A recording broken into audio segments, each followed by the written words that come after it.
अस्सलाम वालेकुम प्यारे बच्चों। क्लास 10th उर्दू में हमारा आज का टॉपिक है आपके नसाब में शामिल हिस्सा शेर से गज़ल जो लिखी है मीर तकी मीर ने।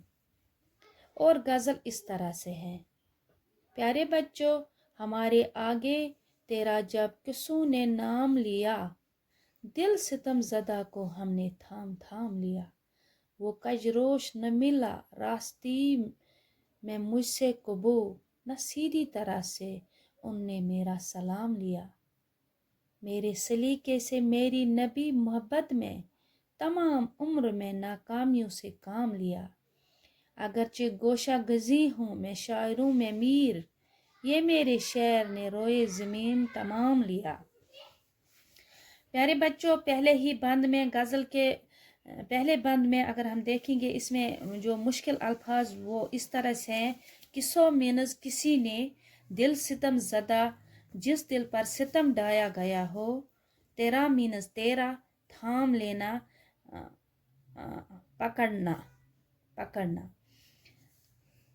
प्यारे बच्चों, गज़ल के मतलब में मीर तकी मीर फरमाते हैं कि मेरे सामने जब किसी ने मेरे महबूब का नाम लिया तो मेरा दिल बेचैन हो गया, मैं इज़्तिराब में पड़ गया। क्यों?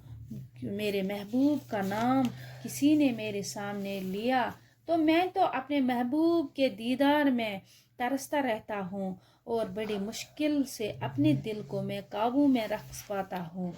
महबूब का नाम लेने वाले पर मुझे ये शक हो जाता है कि कहीं मेरे महबूब का दिल उस पर न आया हो। इस ख्याल से मेरा दिल बड़ी मुश्किल में पड़ जाता है, मेरे दिल को इज़्तिराब हो जाता है। प्यारे बच्चों, गज़ल नंबर 1 के दूसरे बंद की ओर चलते हैं। वो इस तरह से हैं। वो कजरोश न मिला रास्ती में मुझसे कभी, न सीधी तरह से उसने मेरा सलाम लिया। तो इसके जो मुश्किल अल्फाज हैं वो इस तरह से, कजरोश मीनस टेढ़ी चाल चलने वाला, रास्ती दुरुस्त और सीधे तरीके से, इखलाक से, मुरवत से। गज़ल के दूसरे बंद में फरमाते हैं मीर तकी मीर कि मेरे महबूब ने कभी भी मुझसे सीधी तरह से बात नहीं की, ना मेरा महबूब कभी मेरे सामने आया सीधे तरीके से। वो इस कदर नाजो अंदाज का मारा है और मगरूर है कि कभी कभी मेरे साथ इखलाक व मुरवत से पेश नहीं आता। यानी मेरा महबूब तो कभी मुझसे चैन से बात नहीं करता, दिल खोल के बात नहीं करता, वो तो मुझसे रूठा हुआ होता है। अगर कहीं मुलाकात हो भी जाए तो वो कभी खुश असलूबी से मेरे सलाम का जवाब भी नहीं देता। प्यारे बच्चों, यानी इसकी चाल ही टेढ़ी है।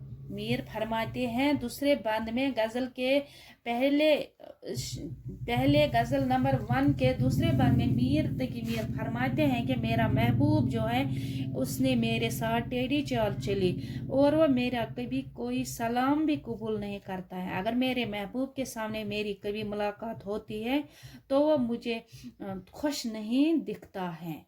यानी इसकी चाल ही टेढ़ी है। मीर अपने महबूब से बहुत नाराज़ हैं, बहुत नाखुश हैं। यानी उसका महबूब उसके सामने अच्छे से पेश नहीं आता है। प्यारे बच्चों, गज़ल का तीसरा बंद इस तरह से है। मेरे सलीके से मेरी नबी मोहब्बत में तमाम उम्र में नाकामियों से काम लिया। इसमें जो मुश्किल अल्फाज हैं वो इस तरह से हैं। सलीका तौर तरीका, नबी कामयाबी।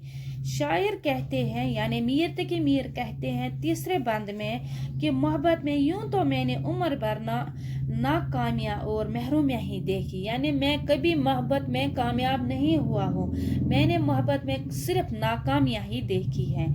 अलबत्ता मैंने मोहब्बत निभाई और इसने रास्ते पर अपने कदम डगमगाए। यानी मैंने अपने महबूब को, अपनी मोहब्बत मैंने निभाई, लेकिन मेरे महबूब ने अपने कदम डगमगाए। ऐसा मेरे महबूब نے سلیقے سے کام نہیں لیا، گویا میرا سلیقہ کام آیا لیکن میرا مقدر نہیں، مقدر میں تو ناکامیاں ہی ناکامیاں ہیں میرے محبوب کی اور یا میرے محبوب یا میرے محبت میں۔ غزل نمبر 1 کے چوتھے بند کی اور چلتے ہیں اور وہ دیکھتے ہیں وہ کیا ہے۔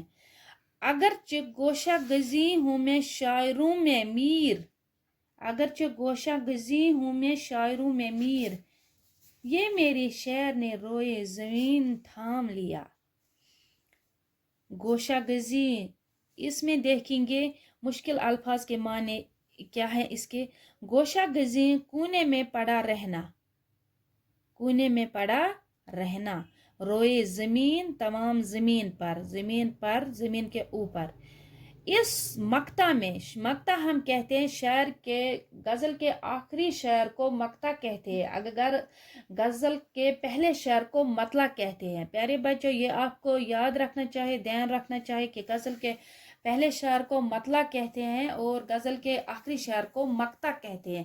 تو غزل نمبر 1 کے مقطع میں میر تقی میر فرماتے ہیں، اپنی شاعری کی تعریف کرتے ہوئے کہتے ہیں کہ اگرچہ میں باقی شاعروں کے مقابلے میں دکھلاتا نہیں ہوں، میں اپنی تعریف نہیں کرتا ہوں، لیکن میں محفلوں میں زیادہ جاتا نہیں ہوں، لیکن پھر بھی میرے اشعار نے، میرے شعروں نے پوری دنیا میں تہلکہ مچا دیا، اور میرے شعر خود ہی میں اپنی میرے شعروں نے دکھایا، اگر میں کہیں پر نہیں ہوتا ہوں پھر بھی میری جو یہ شعر ہیں یہ ساری دنیا میں نظر آتے ہیں۔